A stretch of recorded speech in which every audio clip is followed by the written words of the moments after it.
ছাগলটা জ্বালাই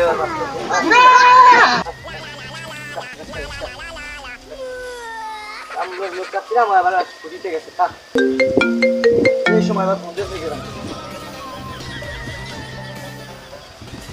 hello SB বর্তমান ইয়ার কি লাশ কোথায়?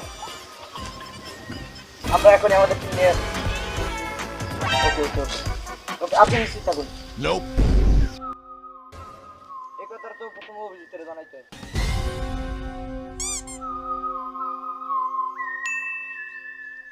হ্যালো এই কিরাম মাগারের কাম দিয়ে আমার অনেক ল্যাক করছে। আমার বলা না আউ বেতন দিই মাস শেষে বেতন নেয় আর কামের বেলায় পারে না। আমার বলা না বেতন দিতে আউ এই কাম দিয়ে আমার 1 লাখ করছে।